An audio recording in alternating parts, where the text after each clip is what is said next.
a conversation with Gautam Navlakha on India, the war within. Gautam is a well-known human rights activist from India. He has been for very long associated with People's Union for Democratic Rights.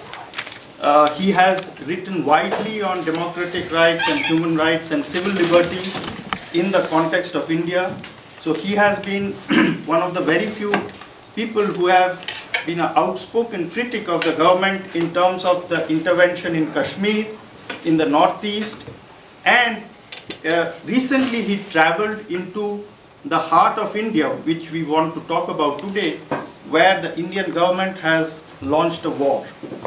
Now, this is not reported very much in the media, so we don't know that the Indian government has put more than 70 to 80,000 paramilitary, and they are basically trying to encircle a region right in the heart of India, and pretty much a war is going on by the Indian government against its own people. So we want to understand why this war is going on.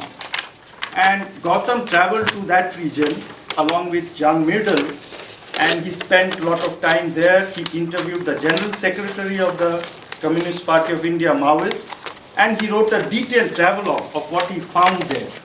What kind of society is emerging there, what are the issues that people are getting organized on, what are the emerging structures of alternative power. So we would like to hear from him what is going on there, what is the context, and what kind of alternative politics is being fashioned there.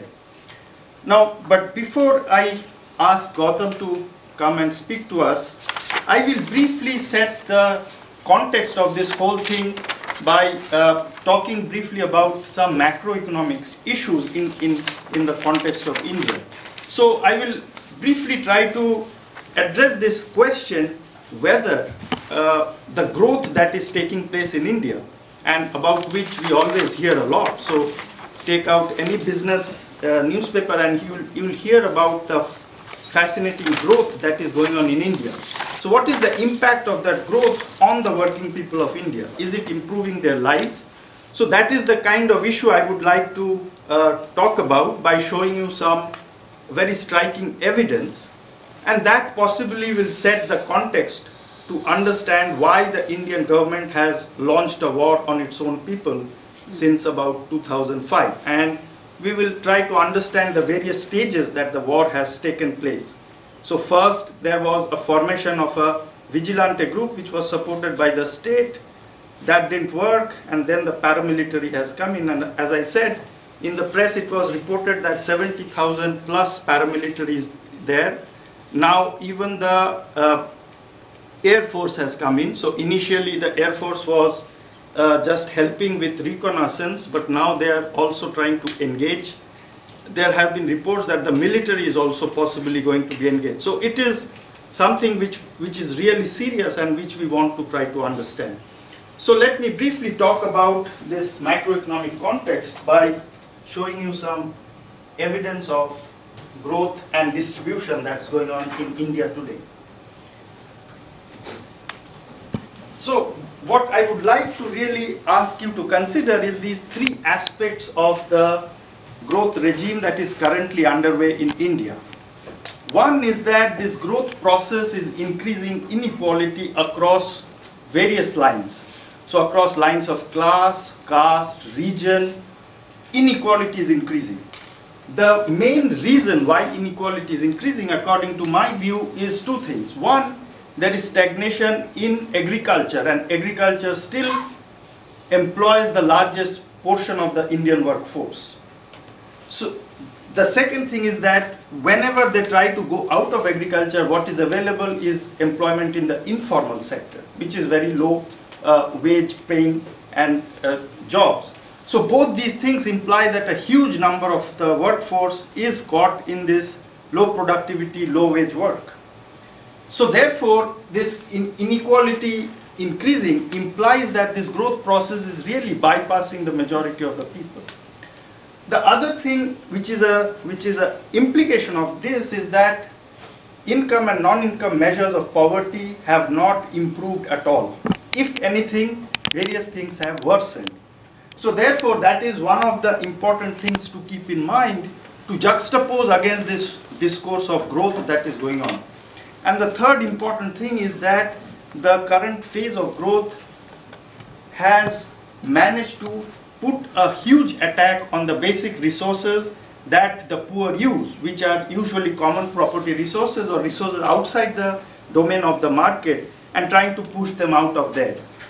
So these things have led to the resistance of people against this forced dispossession and exclusion. And that is basically the context where various kinds of political movements have emerged, and one of them is this movement by the CPI Maoists, and the state has launched a war on that. So that is basically what I will try to argue. But let me show you some graphs.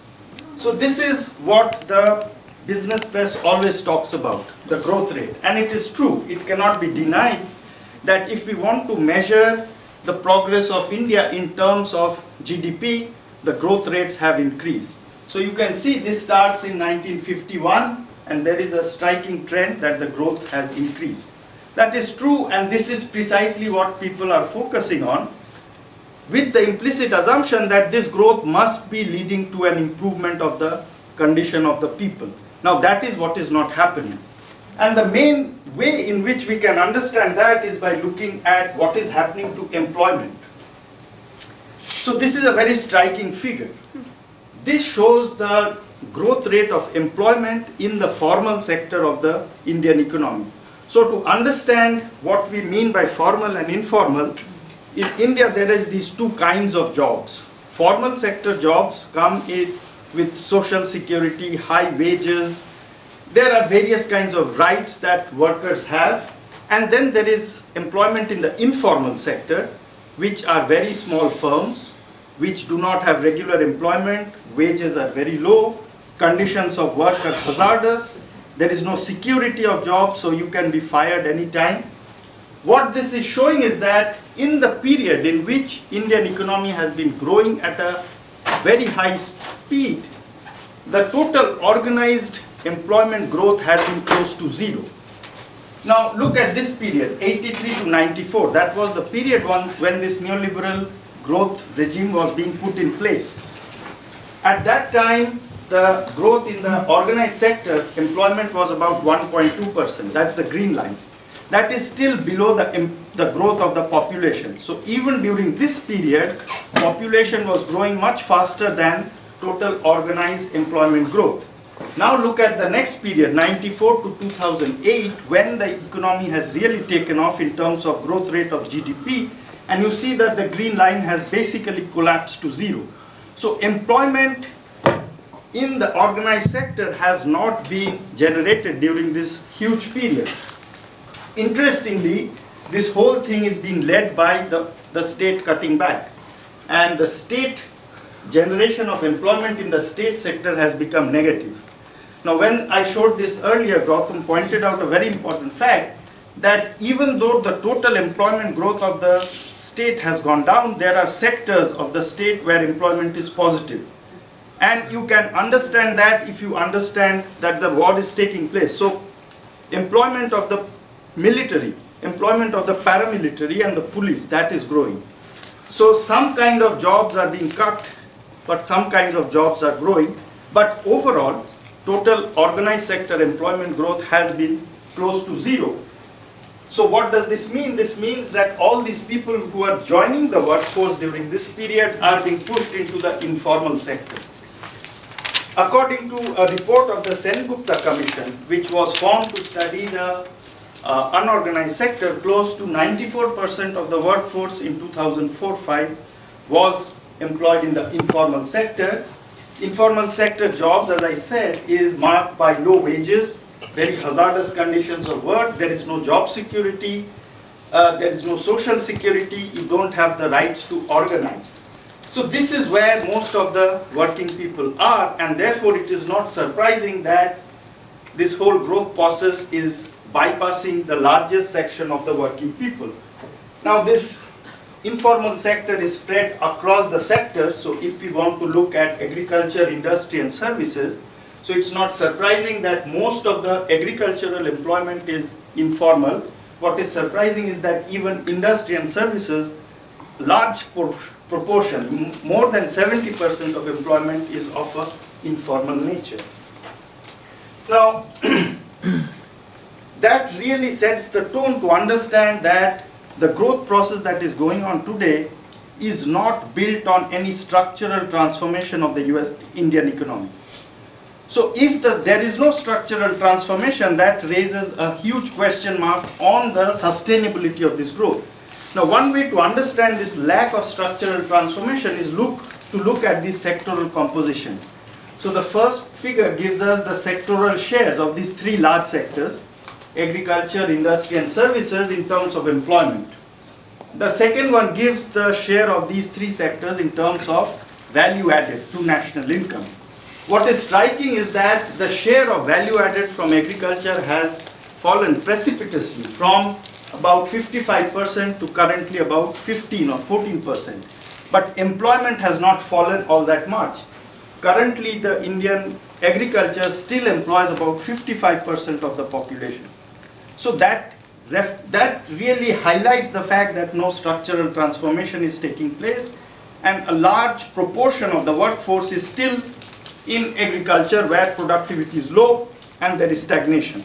And what is available outside agriculture is informal sector employment, which we have seen is the only kind of employment that has been generated during this period of high growth. So this has naturally, this has naturally led to the fact that measures of poverty which are meaningful have not improved over time. So this is a very striking figure. What this shows on the left hand side is the proportion of the poor, where the proportion of poor is measured as the number of households who spend less than the poverty line. Now focus for 1 minute on what this poverty line is. In 2004-05, in rural areas, the poverty line was 357 rupees per capita per month. So anybody who spent more than 357 rupees in a rural scenario in India in 2004-05 would not be counted as poor. In urban areas that is a little higher, but what I'm trying to suggest is that the poverty lines are abysmally low. These are very small numbers. Now if we just look at the people who are falling below this poverty line, of course the proportion has fallen a little. So that is the blue line on the left extreme. That has fallen from about 30% to about 20%. So this is what people who think that this current phase of economic growth is beneficial to the poor always harp on this, that the poverty ratio of people under the poverty line has fallen. But if you want a more realistic measure of poverty, we should increase the poverty line to a more realistic number. So one thing which this Sengupta Commission did was to suggest that anybody who spends less than twice the poverty line should be considered as economically vulnerable and poor. Now if we do that, that is the green line. So if we count everybody who spends less than twice the poverty line and just focus on the fact that the poverty line is just 357 rupees per month. Now this expenditure includes everything: food, non-food items including durables, health expenditure, transportation, taxes, rents, all these things included, 357 rupees. So increase it to twice that amount. If we consider everything spending less than that, less than to be poor, then you can see that the green line has not really gone down. 80% of the population were poor by this measure in 1994. In 2004, it is only about 77%.